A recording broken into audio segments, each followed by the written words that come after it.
Hello, welcome to The Honest Wargamer. I'm your host, Rob. Welcome to the Stream, our midday show that happens between 12 p.m. and 1 p.m. British Summer Standard GMT time. And my co-host today is, for the pre-40k Spy Center show, is Nick. Fit Nick from the 40k Spy Center. Hi, Nick. Hi, Rob. Thanks for the intro. Not so fit with these braces, though. Could you remind everyone about your adult braces, please? Well, yeah, I've had braces fitted recently because my teeth were on a path to mutual annihilation as they were pointing towards each other, slowly destroying each other in a decade-long war of who would be dominant, the top teeth or the bottom teeth. So I've had to get the UN involved, apply some international restrictions on the top teeth first to bring them forward out of the path of the bottom teeth, and then later we'll get the UN involved in the bottom teeth as well to sort them out, and hopefully in 2 to 3 years time we'll be at peace and I'll be able to have teeth for the rest of my life. Perfect. Get some peacekeepers on the ground. That's what. Yeah, obviously that's good orc money you're wasting there, Nick. Maybe if you lost all the teeth, that's a lot of teeth. Well, no, this is my orc stocks. I'm trying to keep the teeth because I was on a path to losing my top and bottom teeth. So I want to keep that just in case I do get taken by the orcs one day. I need to buy my way out of trouble, so they could take my teeth and maybe not take my life. But that's probably unlikely scenario. For many reasons. Well, hey, listen, it's lovely to have you here. We, just so everyone knows, I was facing down the barrel of another show on my own, having not organised anything, having been here till, I think I was here till 1:30 last night, painting terrain for the tournament this weekend. I have a mammoth task ahead of me, and I've been a failure at getting it done to date. So Nick's offered to come and hang out with me and chat. So if you guys have got questions or things you'd like to ask in the Twitch chat, which is full of legends like Hamsfan and Rambo Squirrel on a run again, Glowdan, Nurgle Matthew, hi Nurgle Matthew, big love, Stu Redacted, T-Man Cash, hi gorgeous, Colonel Cabbage, woohoo, seen this weekend, Dydrin, thanks for resubscribing, Wes, hello, how are you? Hello everyone, thanks for being here, and Tristan, Tomb King Tristan, what an upbeat, kind, and gorgeous human being that sent me flowers once. And I thought about that this morning. I was having a coffee and I thought, you know what, that Tristan fella's really great. Literally, just independently is what I was thinking. Hey, Superfly, Jimmy Snooker, hope you're well. I am, just for everyone at home, I'm painting the Tower of Osgiliath. Ooh, that does look cool. This orcish tower. You actually... last year for the Super Series, Nick, you painted this terrain, but you painted but you painted like some smaller bits for our light board. Yeah. Is that going with that terrain, or is this a separate board? No, because I had no idea how you did whatever you did, and you also I did this really quick. I was like, how? Like, there was blending and no. So no, I'm doing a whole destruction board based on this. So there's this. There's the Gargant Colosseum, so I printed a Colosseum which 2 Gargants are fighting in. Highly unlikely I'll get it finished for this weekend, but that's my goal anyway, so we'll see. I've got lots to do, but I'm cracking out the airbrush later, so we'll see. Orc Skiliath, you've got it, Hams fan, and thank you for gifting a gift subscription to Can You Roll a Crit, the dirty, dirty, dirty Underworlds player. So yeah, anyway, have you been well, Nick? Nick, what's been going on? Like, how are you? I've been pretty well, mostly apart from the summer attacking me physically, which has been really annoying. The last couple of days has been really, really hot in England, and I have a hay fever. Sometimes it's all right, sometimes it's pretty bad. And the last couple of days it's been super bad. My eyes have been really itchy. My nose has been blocked most of the time. So that's been really annoying. But apart from that, pretty well. Actually played some 40k last night. Last night? You played at the arena? At the world famous TSN Arena. I don't know if that's necessary. Yeah. But because you were, not only were you playing, because you're playing at one of the events in a couple of weeks with the team of James Workshop, I was also asking you guys for feedback on the terrain that I've set up. So you were trying the board that I'm not as confident about, which is the Eldar board you were playing on last night, weren't you? Mm. And there's some big pieces. There is some big pieces, yeah. How did you feel about it?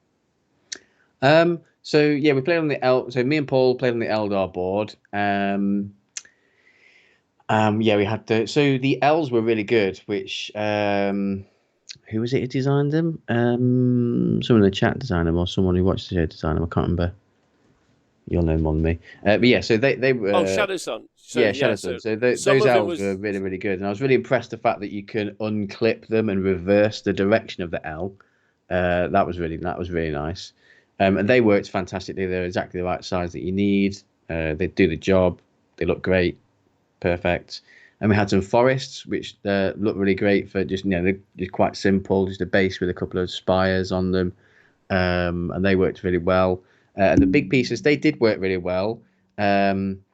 Although you had four. We only ended up putting two on the table because they are quite big, and I kind of felt four on the table might be a bit too much of bit large terrain. Personally, with all the other stuff on there. Thank you to Jenny Taylor for donating £2 to the show. That's appreciated. Thanks, Jenny. Jenny Taylor. Very lovely of you. That's so nice. Whoever you are, much love. I just heard it when you say it out loud. Jenny Taylor. Jenny Taylor. Oh, okay, I get it. Shit! Oh, I was like, no. I read it 3 times. I was like, that doesn't sound like a rude word, but it is. Anyway, sorry, Nick. You only put 2 of the 4. We did. We only put 2. So we put 2 of those because they're quite big for like a nice big loz blocker for your deployment zone to hide a bunch of stuff behind. But all the terrain that you had out plus those 2 would have been quite a lot, I thought, because they are quite a big piece. They're like 20 inches across and relatively deep. But they looked cool and they were pretty functional in the game and stuff like that. So, you didn't like them. So we did give you some critical feedback on them. That because the base of it's not got a wooden base on, and it wasn't exactly perfectly even on the bottom, and the center was slightly heavier. If you touched the side, it pivoted on the spot slightly because it was quite light as well. So we recommended some non-slip pads for either side of the towers. It's quite nice having people like play test it before other people come over and stuff. I'm really surprised you didn't put the 4 big bits on, actually. But because I came over and it looked really dense. It's just such a thank you to Swally Knight for resubscribing, and also thanks to Hamsfan for donating another gift subscription. That's super awesome of you. It's so stressful. I was saying this to you guys last night. Maybe it's stressful for me because I'm bothered. Thanks, Jack Vin, for resubscribing. He's coming to the team event. Not awesome. Oh, nice. It's so stressful, designing the terrain, because you're designing the terrain, not buying the terrain as a kit from an established company, because no one does that, if that makes sense. Swally Knight, thanks for gifting 5 gift subscriptions in the chat. That's fucking rad of you. Thank you. Pretty rad. That's so rad. Whoop whoop. Big Swoley Knights. Big love. Yeah, it's so stressful, right?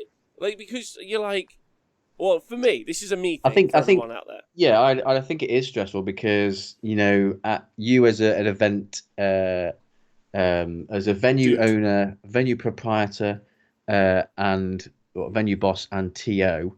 Obviously, people are coming to your event and you want them to have a good time, and people can sometimes gripe about terrain, how it looks, how it functions in the game, and you want to get that right. Yeah, and you don't want people to come and have a bad game because of the terrain that you put out and you set up. So I can understand, it being stressful from that point of view. 100%. And the only reason I mention it, I'm not oh, woe is me, chat. Although obviously, woe is me. And thanks for helping everyone get towards a hype train. That's so awesome. I think the thing about it is like you say, I want it to be good. And it's such a weird I'm not making you bring your army. You do that. I'm not making your opponent bring your army. You do that. I'm making sure you guys know who you're playing and what the rounds are and providing prizes. Like, that's fine. That's a deal we've organised between ourselves. That's fine. I also like Event Boss, by the way, over TO. Way better name. Yeah. Way better name. Like, in future, can we only refer to them as event bosses? But like what was my point? Shit, I did have a point, but I forgot it.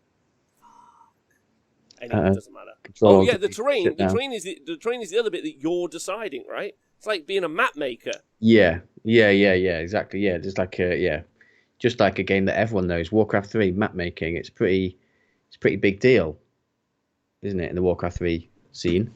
Hey, them 800 people in the Warcraft 3 subreddit or whatever, like, furious.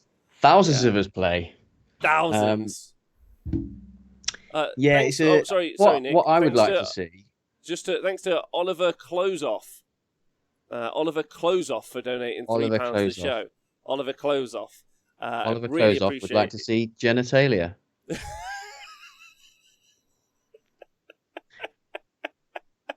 Thanks, Oliver Closeoff.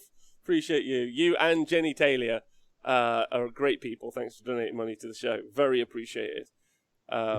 Sorry, please go, Nick. What were you I was saying? about to make a plea to the community. Obviously, in recent years, stats have become more of a thing in wargaming, which has been only for the betterment of the community, in my opinion, because it's hopefully if Games Workshop are taking heed of those stats, making the game more balanced, hopefully.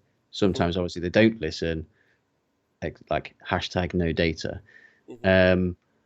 But like obviously 40kstats.com is really good website to go for like to look at the meta, like who's winning and things like that. So you can objectively see based on some stats what armies are doing better than others. But a stat that they don't track, which I think could be added, which I'd love to see going into the ITC Battles app or whatever app, like BC, whatever, any apps that they collect the data from, is just an option, because they have like a tick box on the ITC Battles app where you go, who won the roll off to pick the deployment zone, who won the roll off to go first, and things like that. I would like to see just a tick box for light, medium, and heavy board. So you could say a light table would be X amount of terrain, the medium table would be X amount of terrain, heavy is X. So you just log, is it light, medium, and heavy? Yeah. Then you could look at the stats and see what the different how light, medium, heavy affects win rates and things like that.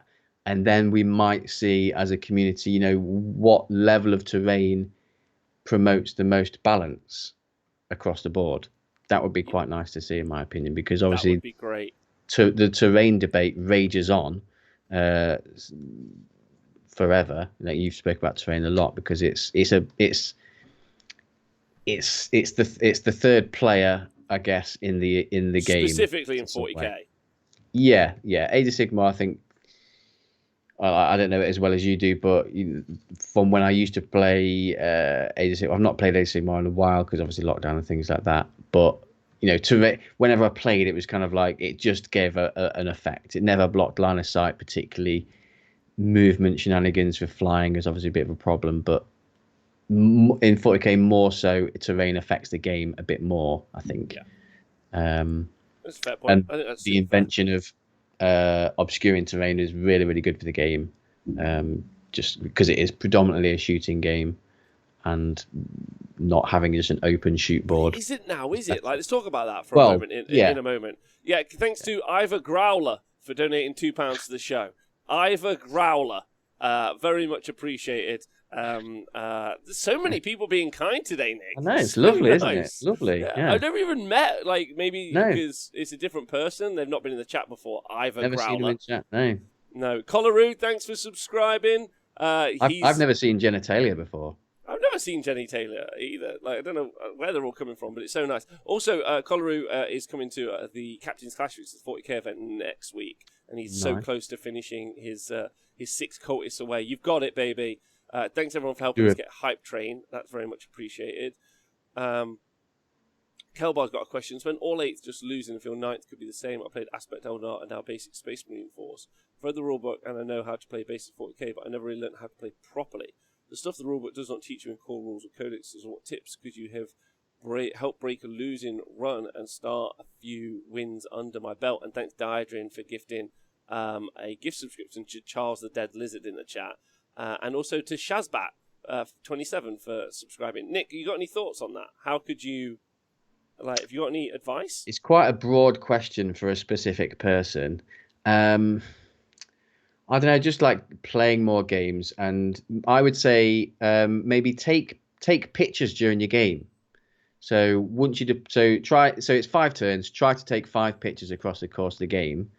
So then once you finish the game, and obviously you can, I would say, use the ITC Battles app to record your results, so you can look back at your stats and you can look back at the output that it does at the end of the game, so you can see how you scored and when you scored it, and that kind of stuff, and what you maybe failed in the primaries that game or your secondaries, and take photos. So then after the game, you can look back at the photos and analyze, your movement, what you did. If you really want to be super nerdy about it, maybe like have some sort of like diary that you write in, like things that you learned in that game or mistakes you made or things you want to improve on. Do it that way, but definitely I would say take photos, because you look back and you can reflect on the game and say, oh, I deployed like this, I did this, or that happened, and it just sort of cements those like learnings that you made during the game, I think. But it's hard to advise you on specific things. I've got a piece of advice. So I used to. Thank you to Ivor Biggin for donating £1.69 to the show. Very much appreciated. Nice. A lot of kind of like Eastern Bloc people sending us money. Appreciate that. That's super nice of you. You could. Now, I think one of the things that Nick's talking about there is like more of like the mechanics of things that you could do, and I think that those are super relevant. I used to teach martial arts, Nick. I trained a few British champions doing Filipino stick fighting, and one of the core principles I had that I got taught was about emotional content, which actually kind of like is more to do with I know this sounds a bit wishy-washy, but it's more to do with the attitude before you get to the mechanics, because you can practice anything badly.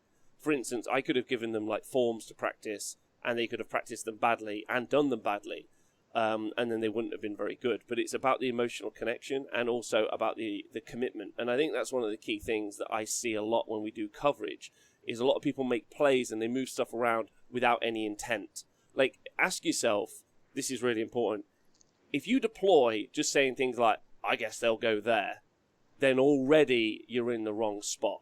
That isn't how you do things. You say to yourself, I need to achieve X. Like, you look at your opponent's army and you're like, right, those are the threats, that's what I need to kill. Like, that's the thing that I need to achieve. And then you deploy intending to achieve that effect so you can win the game. Like, maybe they're faster than you, so you need to move them into a space where you can get them. Like, that's really important, so you put out some bait or whatever it is. But, like, if you're already at the point where all you're doing is just doing stuff, then you're not doing, like, anything useful at all, and you might as well stop. Like, I understand getting reps in. I completely agree with that. I understand analysing your games. I agree with that as well. But you need to start from a position of, I'm going to achieve.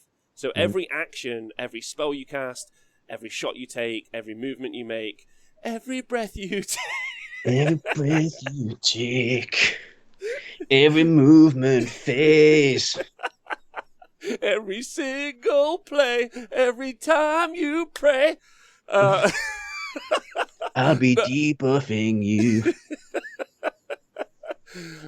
Anyway. No, I totally agree with that. So I tend to do it in tournament games anyway, but particularly in practice games, I very much am in the mode of talking out loud, like my stream of consciousness, what I'm thinking. I'm like, right, what do I need to achieve? So right at the stop of the turn, what do I need to achieve? Can I do this secondary? Can I do this secondary? Can I do this secondary? And then how am I going to score my primaries or deny you primaries? I talk it out, look at it, so right at the start of the turn. Then as I'm like, moving units, I'm measuring stuff, and then just talking it out loud particularly if it's a practice game, because you and your opponent can talk about things and stuff like that. So just like talking out your intent and stuff like that is really, really useful. So like, oh, I'm moving that there. What's that? This unit's going to go do that. I'm going to do this. Blah blah blah. Can I get that charge? Stuff like that. Yeah. So Yeah.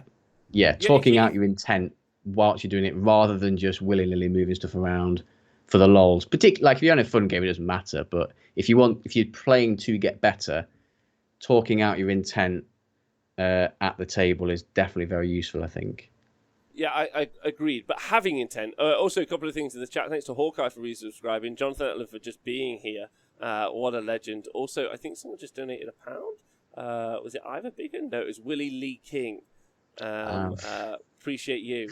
Thanks so much. Yeah, like, it's incredible that people just turn up and they think, I hope my stuff does stuff. You're the general. You need to give the orders. Like, commit to, like, I'm going to kill X, I'm going to do Y, whatever the situation is. And I think that's the biggest problem. Like, and then that you could go back even further in your army list. I'm putting this unit in my army list because it's going to achieve this thing. Yes, justify why it's in there. Yeah. It's all about justification and like intent. And it's the same as hitting someone with a stick. It's the same as playing 40k. I didn't think that they'd be relevant, but it's also true. Bruce Lee said it's about the emotional content that you need to have to achieve. So big shout out to Bruce Lee. Incredibly ahead of his time. And if anyone's never read The Tao of Jeet Kune Do, excellent 40k player as well. Not a lot of people know that, but he was an excellent 40k player as well. So not only did he have a master's degree in philosophy, he also was a world champion at something else. And I wonder if you can guess what it is. Chess? No, it's a physical thing.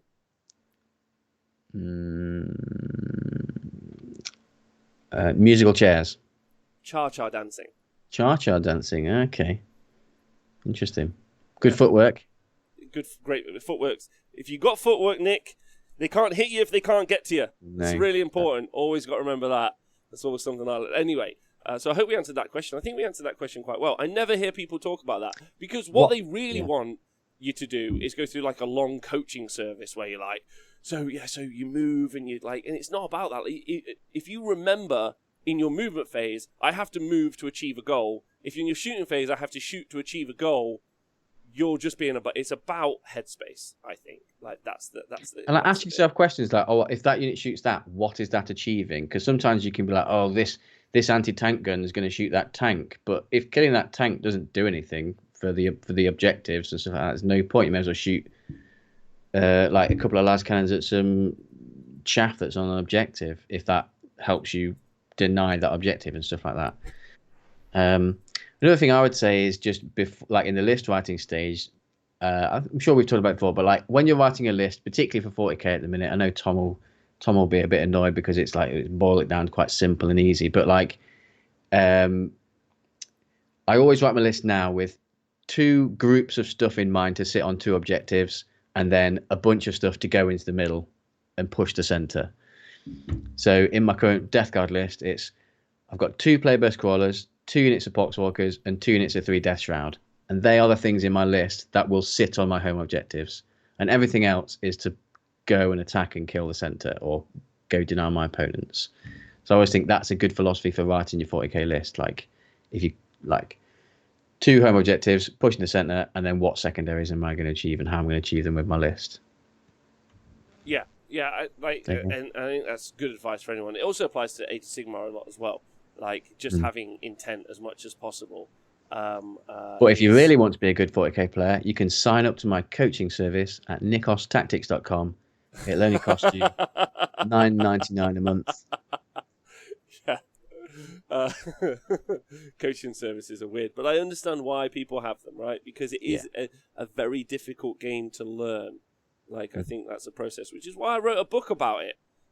Just an FYI, in case for some reason people don't know that that I wrote a book on the Honest Wargamer website about how to do that. I've lost Nick for a second, I think. We'll see if he comes back. Have I lost you guys? I think you guys are still here. Nick, you back? No, I've lost him. mindset and intent is core to goals. Straying into sports psych, says Wargaming.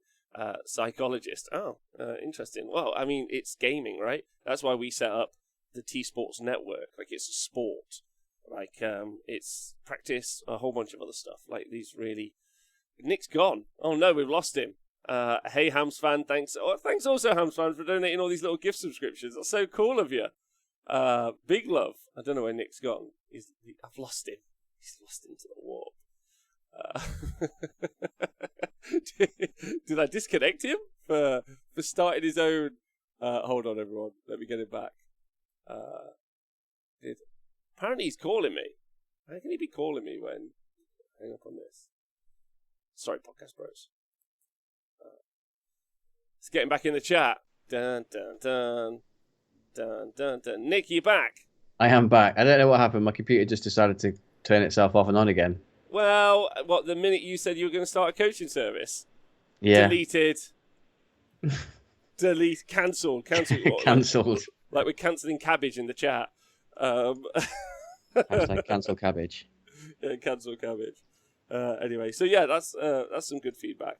I'm happy about that. Looking forward to just being at events, seeing some games played, if I'm honest, Nick. Very excited for the 40k event we've got here.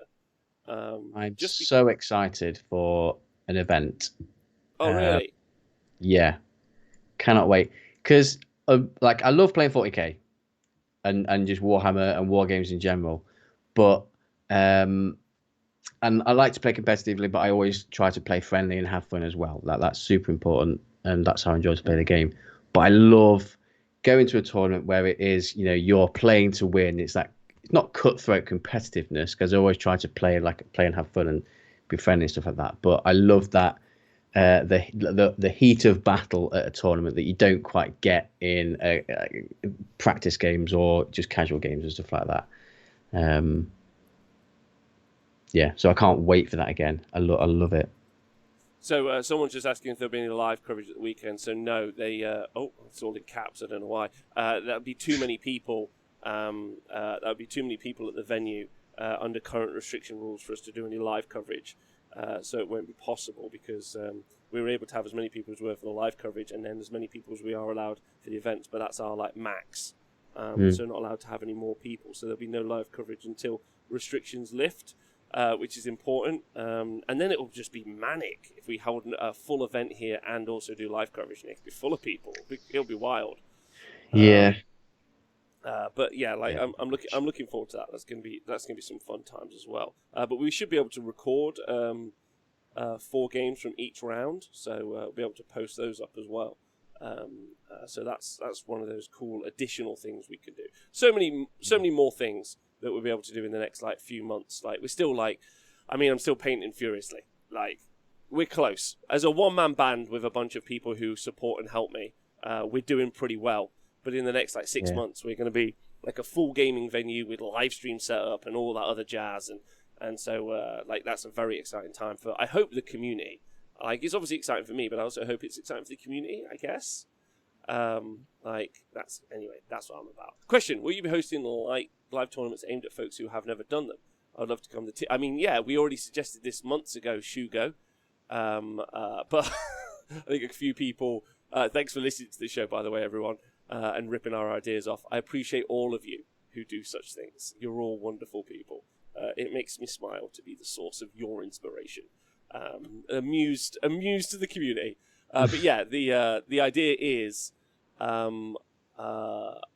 to do some beginners tournaments, because I guess I would love to come to the TSM, but there's 90% chance I'll get smashed. Just want good times. So we're hosting events already where, we were saying last night, Nick, me and the James Workshop guys, and I think it's true, at the 40k event and also at the Age of Sigmar event, it might be the first time people have played Warhammer in a year, nearly a year and a half. Yeah. Yeah. So, and I'm going to do that at the event briefing. I'm going to be like, look, guys, I get that it's a tournament, but I think everyone should maybe just chill a little bit today. It should be about, rediscovering that love of playing Warhammer, in the future. And then, but doing some beginners events will be really important, I think, for everyone in the community. So, yeah, I'd love to do some beginners events. And also, like I've said it before, some midweek events. They're the future. They're the future. Not to you, maybe. I know you work all through the week, Nick, but a midweek event is 100% on the cards, because I know loads of people who obviously work at the weekend, so I think that's something that would be work. Would you ever do what's called an Ironman tournament? No. I just No. don't know why. I just don't know why. Like, it's a fucking weird thing, isn't it? Like, why is it weird? well, could you explain to? Can I go get I'm- some I'm water super- and you explain to everyone what an Ironman event is while I grab water? Okay, so basically, an Ironman event is where everyone plays Warhammer, but Cos plays as Iron Man and then runs around pretending they're flying as jets and like shoot laser beams out of their chest. No, of course I'm only joking. So an Iron Man tournament is where you try to fit 5 games or 6 games in a day. So you generally would have to start super early or just finish super, super late. So I think it's called Iron Man because it's like, obviously 3 games of Warhammer in a day can be super, super tiring. So 5 or maybe 6 is, really, really challenging to do, not only in your body, but also your brain and spirit. So yes, that's what an Ironman is. I think generally there'll be 5 games because it kind of makes it from a small tournament to a GT. I think ITC dudes are quite obsessed with them because it means you can get more ITC points from one day. I'm more personally interested in an Ironman tournament because I'm super looking forward to playing in the upcoming squads tournament with Team James Workshop. But it's only one day and it's only 3 games. And generally when I go to a tournament, like the first 3 games on the first 3 days, I'm like, oh man, loving it. And then you're looking forward to the ones tomorrow. So I know after we finish the tournament, after 3 games, I'll be, I'll just be thirsty for more at that point. But I won't be, that thirst won't be satiated, which is going to be sad. Yeah, I know. I understand that. But like the difference between those 1-dayers and 2-dayers, I think, are fairly key. I mean, some people. I think there's a load of people who only want. Thanks, Nurgle Matthew, for donating a gift subscription to Gimme in the chat. I think there are people who just want a 1-dayer. They just want to like push because sometimes you turn up with your list, you try something out for a couple of games, and you think, and then it's cool. Rubbish. Or it's not rubbish, and you're like, cool, I've done that trick. I'd like to try something else out. Do you know what I mean? Move your list around a little bit. I think that would be something. I don't know why people want to put themselves through torture. Is what I like. It's like this week we've had quite a few conversations about 1,500-point tournaments, and everyone's like, "No, fuck you! Don't take my toys." And I'm like, "No, I get it, but what if I'm you of that just?" opinion. Yeah, I know you're 100% in that opinion, but I'm like, why not just have a little bit more of a relaxed time, having a laugh, and then people are like, "No, I want a stressful 3 hours of trying to finish my game," and you're like, "Okay." Well, the reason I'm of that opinion is because I've played a lot of tournaments and I've played a lot of Warhammer, and I generally don't have a trouble finishing games within the round time. In all the tournaments I've been to, I've had maybe 2 to 3 games at most that haven't finished. So I personally don't see it as a massive problem. And my opinion is, why punish most players for a small amount of people who can't finish games? Agreed. I'm sorry, I'm just trying to see if this. I'm going to say it out loud and we'll see. Thanks to Mike Hawk. Mike Hawk. Thanks to Mike Hawk for donating £10.69 to the show. I don't know what that says. I can't hear it. Sure. Thanks, Mike. Mike Hawk. That's so nice of you. Very kind. Just like everyone else today. And thanks, Hamsfan, for donating another gift subscription to Frothy Cat. I can't say it in an American accent. Boston. Wait, what's Boston? Mike Hawk. Mike Hawk. Mike Hawk. I'm wicked smart. Mike Hawk. I can't do it. Shugo, because not everyone is playing Lumina Throne Lords AOS3, Nick, I need at least 4 contemplation phases now. That's true. And Daijin says a year ago he wouldn't have thought about suggesting 1,000-point tournaments, but that's something. How would you feel about 5 games in a day at 1,000 points? I guess that would be all right. Yeah. I don't know. I'm just more. I just like having a big army pushing. All right, Nick. How about 2 games? 2 games a day at 3,500 points. No, because that's too big. Oh my God, you're Goldilocks today. I am. The Goldilocks principle for me is 2,000 points. That's it. Oh, okay. Just warming up. I can do Bostonian, I'm sure. I'm wicked smart. I'm wicked. I can do Welsh. I can't do it. It doesn't matter. All right, fine. I don't know. For me, it depends. Also, can we talk about this? This is one of the other things as well. Playing a 3-hour game is a bit of a labour, like, in some ways. Like, I obviously love it. But it made so much more difficult when the venue you're in is really rough. You and me have played a lot of Warhammer World, and we're not trying to dig at Games Workshop. But I'm a taller fella. I'm not as tall as Bobbin, but I'm a taller fella. I'm 6'2". And in fact, and Nick's not as tall as me. But you probably still had some issues with the tables at Warhammer World, right? Yeah. The tables at the TSN are at my hip height, which is pretty much perfect for standing at a table and doing stuff. So yeah, and the Warhammer World tables are much lower, and you get so Warhammer World. There's various different reasons why I think it's way more tiring playing there because of the physical environment. They've got stone floors, so standing and walking around on stone floors all day is way harder on your knees. Can we talk about something about the stone floors there as well? If I'd just like to mention that they're always dusty. Yeah, I know that they mop them, yet they're still always somehow. Is it like is the stone? Don't know. Maybe the guy who mops it just has chipping? really bad dandruff. So as he's mopping away, just depositing more dust. Don't know. Yeah, I don't know. You're in a castle. It's cool. I get that. It looks cool. It's cool, but it's not good on the back. No, so you got stone floors, bad for your knees, low tables, bad for your lower back, and also the sound acoustics in that hall when there's lots of people, it can be like really difficult and deafening. Like so a tournament that I think you might have been there, Rob. I know Scrivo was there. So it was for my birthday one time, and I came to your Saturday club night with Scrivo on the Saturday evening, and got pretty drunk. And then I was there on Warhammer World on the Sunday. I had to have a snooze on the sofas at lunchtime, and I felt pretty rough that day. And when it was really, really loud, it was really horrible. And it really sort of gave me a massive headache. And even when I've been there normally, because Warhammer is a very mental game anyway. You're concentrating and you're remembering a lot of stuff. You're talking a lot. You're doing lots of stuff, but then also your brain because you're having to focus on this table or someone opposite you speaking, your brain having to work so hard to filter out all this other stuff, all this other noise, just makes it much harder to concentrate and drains your brain power, in my opinion, a lot faster. And then there's a guy shouting "Wah!" You're halfway through explaining something. You're like, I appreciate your enthusiasm, but I'm in the middle of something right now. This isn't how it works. Leave me the fuck alone. Oh, sorry, we just had a gift subscription. Some money. Mike Litteris. Thanks for donating £3.69 to the show. That's Mike Litteris. That's very kind of you. Thanks, Mike Litteris. Very, very sweet of you. That's so nice. Jonathan says you sound like a typical Warhammer player, Nikos. .com's in the chat. Yes. He says it's a bit noisy. It is. And Hey Sunset Tabletop. That's good. Milton Snowflake says people just don't play enough 1,000-point games and don't know the game, and it's sort of at that scale. It's just a matter of what one is used to. The game isn't necessarily better at 2,000 points. We're just more used to it. I think I would agree with that, to be honest. Cup, thanks for resubscribing. I did some renovation work on a church in Peru, says Colonel Cabbage. My friends were confused why the mudstone floors were always dirty, no matter how much they mopped them. The mudstone floors.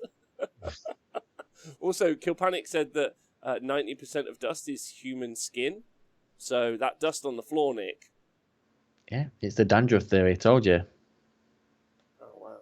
Yeah. Or it's just the flakes from, gamers' butt cracks as they're sitting at the table. I was good night, champs. Good night to you. Anyway, yeah, it's anyway, the environment. I don't know how we got into this conversation. I guess it's with tournaments coming up, right? I guess that's kind of where we're at. Like, we're all thinking about it. Is there Nick, you're a big proponent. This is something that we talked about a lot after the Super Series event of the weekend. Me, Owen, Cabbage, and the guys, Dan, and the crew. We were talking a lot about tokens. Is there? Have you got 100%? This is what I'm taking to an event piece of advice tool that you take? Is it tokens? Is it magic cards? Is it a scrib sheet? What's your like? And if it's like automatically, If I could only take one. No. Like maybe give me a Oh, top this three. is a must-have. This is a must-have. Like top 3 things. Because I'll tell you mine while you're thinking for everyone. It's and while I thank Phil McCracken for donating £1.69 to the show. Thanks to Phil McCracken for donating £1.69 to the show. It's very kind. Yeah, it's a water bottle. A water bottle is number 1 on my list of things because I used to go to a lot of events and I used to get wicked smart headaches at the end of the day, like wicked smart. And and I always thought it was because I was getting too excited. Cause I used to get a lot. Whenever I get like too hype, I just end up with like a thumping headache. And I think it's just because I was like drinking caffeine a lot and like sugary drinks and whatnot. And I was just super dehydrated. And then ever since I've started drinking loads and loads of water at tournaments, smashed it, mate. Booked it, packed it, smashed it. Yeah. So that's the one for me. Well, I'll just 1 second get my dice box.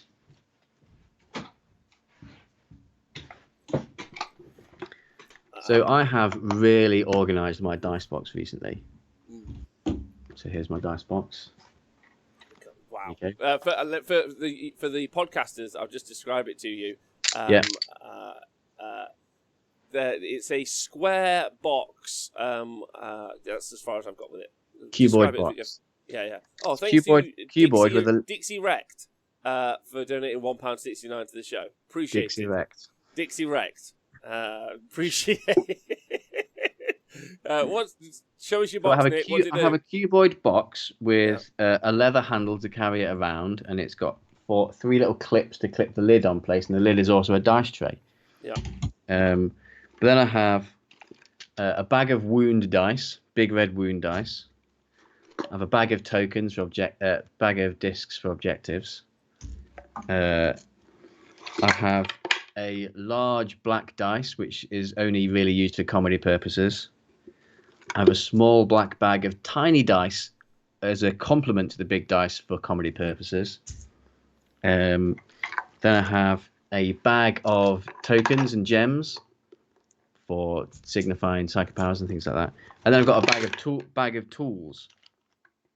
So I've got like a laser pointer, 3-inch measurers, this small 3-inch penis. Oh, nice. Tape measure, and things like, and little post-it notes and things like that. So my top 3 are for 40k particularly. I really like my line laser. So when you're like, is that got line of sight? It's like you're trying to eye it up and things like that. God, I hope I've not lost it. But anyway, it's a laser pointer which, instead of projecting a point, projects a straight line. So you can, really get that extreme line of sight clipped. Really useful for 40k. I'm not sure about Age of Sigmar because of how their terrain works, things like that. Yeah, it's still model to model, right? So, if you can laser line one to the other. Yeah. So that's really useful. And yeah, tokens. I'm at some point I've just got a generic bag of tokens. I've got little red markers. I've just got some little gems, things like that. Other random little gems, coins and things like that. Just random buffs you can mark out. But if I'm going to a tournament and I've got my specific tournament list nailed down, I've got a particular number of different buffs that I put out, I would just get some MDF bases and write that buff. If it's a -1 to hit, right, -1 to hit on that, and then put it down. Because actually that came up in my game last night with Paul. He put a buff on his, and I think it's a really good tip in general for tournament play. So he put a buff on his Grey Knights, -1 to wound, -1 to wound. And I got through some combat attacks on that unit, and he went, "Oh shit, sorry, it's -1 to wound. I should have reminded you before you started rolling dice." And I went, "All right, no problem. I'll just re-roll it again."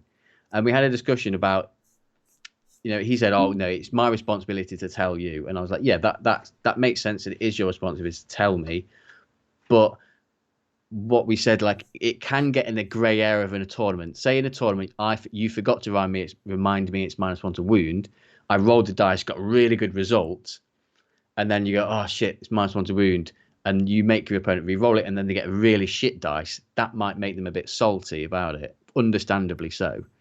But I felt that if you have a marker which is -1 to wound right next to you and it's really obvious, then I feel that puts the responsibility in my hands. So you've put a token next to yours that says -1 to hit. It's very clear. If I start rolling dice and I ignore that, then that becomes my responsibility. And if I have to re-roll it and I get worse dice, I can't be salty about it really, because you clearly had a token out. Yeah. So that's why tokens, I think, they're massively important to remind you of what is going on in your army, but also it's a really helpful reminder to your opponent and avoids those sort of like, oh shit, sorry, I forgot to remind, blah, blah, blah, those kind of situations. Yeah, yeah, super true. This is my box, Nick. Your box looks bigger than mine. It's a bigger box. It's blacker as well. Yours is more of a brown colour. So this is mine, and then as you guys can see, it opens into. It's just a makeup box though. So that's what it is, and it's just whoop, and it opens up, and I've got many a thing here. Pens. You've got D8 in there. What's that for? Huh? Where's that? How can you see that? Blue die. Yeah. I don't know. For adventures, who knows what it could be fun. But the pen, I think, is one of the #1 tournament items. See, I have a sword in my box. Oh, I don't have a sword. I've got a sound box. I was looking for that for ages. I've got so the things I keep in here obviously are dice, tokens, little 3-inch doohickeys all day. They're pretty important, I think. Fancy original AOS1 Goldie. Love one of those. I've got these little counters. Little finger counters, if I need those. One of them, by the way, is bedazzled. So I don't know if you guys can see that, but that's for special things when I'm feeling particularly fruity. I have a big casino dice, which Nick gave me, which is really nice. Little pink one. And then tokens. I've got like little silver tokens and gold, different coloured stuff, basically. So it's just like a collection of like physical things. Dice bags for days, don't really know why they're in here. Some stickers, don't need those. Some Lumineth dice. But I think probably the biggest one, I probably could condense this down into a much smaller box. If I'm 100% honest, this is probably too much. If I'm being real, got some stickers. It's like a suit. Why would you ever need that? I don't know. I might go through this actually and condense it down. But I do have different dice for my wound dice, separate to. Although I would like to probably invest in those. My favourite things are the. Has anyone seen the little like wound markers that like a little wound? I think Gale Force 9 used to do them. What, wound dice? Yeah, I don't know. Yeah. No, not wound dice. It's a little wound. It looks like a blood drop, and it has like. Oh yeah. I thought about that. Oh, wound wangs. Oh, I fucking hate wound wangs. They look rubbish. Sorry. Are they called wound wangs? Wound wang. Have you ever seen a wound wang? What's a wound wang? That's wound wang. It's like it's an arrow with some like loom bands, and there's little notches. There's little notches on different numbers, and every time it takes a wound, you move the band down a notch to represent the different number of wounds, and it has an arrow on it pointing to the bottom. Yeah, it looks a bit rubbish in my opinion. There's a Kickstarter for it, a wound wang. Hold on, I'm clicking it. That's wound wang. Wound wang. Oh no, they're gross. Ugh. Wound wang. What? Who in their right mind wants a wound wang? Wait, people. Hold on. How many backers this has got? This has had £3,000 worth of backers on a wound wang. This is ridiculous. Can't believe it. I'm super against that. What are those Gale Force things called? Gale Force wound. So I've been questioning this recently. So currently for my wound markers, I have big red dice because I know I'm never going to roll them. They're big. They're not easily knocked over, so they're not going to be disturbed throughout the game. And I put wounds on. So I've recently been thinking, I quite like little, like you can get like little red glass gems or whatever. So you put a gem next to every time it takes a wound. But if something has like 14 wounds, like you end up with like 10 or 11 wound markers next to it, and it can look a bit rubbish. So like a dice is much more tidy than that, or those little wound dials. But I think I just like having a dice. I think my brain's used to that now. I like having a dice, but I think I'd like to change. I think I'm very invested Yeah. in tokens in the future for all of Mm. my gaming. Cards and tokens. Very serious about that. I currently do red dice, like Nurgle Matthew says, so I have ones that are square cornered and not round cornered, so they're harder to knock. Like, just because, Yeah, like, yeah, do you know what I mean? It's like a little bit harder to knock, yeah. and they're smaller as well than my bigger dice. So they're a different size, they're a different color, and they're a different shape. So, like, I feel like it's an easy one. But I think I'd like to change up to these. I've put the link in the chat, these little wound markers, because I think they just look cool. I mean, they don't really make much sense on a tank, I guess. Well, I think like a large number. Like the worst experience that I've had with wound markers was at a tournament at Sanctuary, and I played a guy with knights, and he was using D20s for his wound markers. No, I'm against Now, has that. anyone tried to balance a D20 and disturbed it slightly with anything? It Super falls against over that. and changes number all the fucking time. And at one point during the game, I resisted getting really salty and annoyed about it because at one point during the game, I got one of his knights down to 1 or 2 wounds, and I swear, because that dice got knocked over so many times, and I kept having to remind him to change it up and down. I swear in that game that I did enough wounds over the course of that game to kill that knight, but because his wound dice got knocked over and changed so often, I'd completely lost track, and I think he'd completely lost track of what fucking wounds it was on. So like, it's really important to have like a nice stable thing to denote the wounds taken or left on something. Yeah, not into that at all. And like, honestly, like someone puts a D20, I don't trust them immediately. Datcom and also Shugo say that they use spin down life counters from Magic the Gathering. Not sure that what it is. And apparently Warcry has some of those wound tokens, but I'm obviously not going to buy them from Warcry because they'll be £8 billion. And I'm sure I could probably replicate those some way nowadays. Like I'm into that. But I'm just An idea that I quite like. You know, like in poker, you have like certain coloured chips or whatever, and then you might get a big square chip that represents lots of money. I quite like the idea of having little red gems for single wounds, but then you might have like a big square gem or something that represents 10 wounds. So then if you're applying it to tanks and stuff like that, you put little ones on until it gets to 10, then you swap it to a 10. I think that'd be quite classy. I quite like that. Yeah, I don't know. Like the thing is we're all different. Like I recognize that the dice thing isn't actually that effective. Be it a D6. Like whenever I see someone with a wound wheel, I'm like, that's pretty organized, man. Like I respect that game. I respect the game we got. I don't like how it looks though. I'm definitely not using a wound wang. Like, can we all admit that we're all at least better than the wound wangers? Yeah. Like. Yeah, I don't respect anyone who uses a wound wang. Sorry. The same. Just the name. The name alone. How it looks. I mean, to be ridiculous. fair, it's got us talking about it, right? Yeah, I suppose. Yeah. I had some kind of device replicates into three-dimensional objects in plastic. if only we had some sort of way to print stuff, that would be the one. Hey Nick, do you know what? I was going to ask you about 3D prints, but we're going to talk about that tonight actually on the 40k Spice Center. We're going to be discussing Games Workshop's tournament pack, which they've released, and maybe what the ramifications of something like that might be, because I think there's some really interesting conversations around that in the future. Make your model disassemble in a number of parts equal to their wounds characteristics, then you can wound them for real. Perfect. Perfect. Can all users of wound wangs be banned from events or auto forfeit as soon as used? That seems fair. That's going to be in all my packs for the League of Nights for sure. Yeah, JJ says, it seems crazy to me that some people count wounds taken instead of wounds remaining with the dice next to the model. I do wounds taken. Really? I do wounds taken. JJ, you're fucking with the wrong crowd.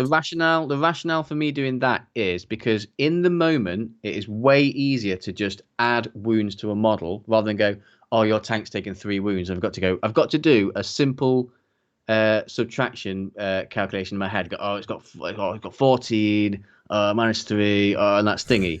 Where it's much easier to just go 3 and just add it until you get to the threshold where you think, oh, it might be dead. So in my opinion, it's way easier to do that rather than constantly doing subtractions in your head and all that kind of stuff. Yeah, so the chat just quicker. torn in this.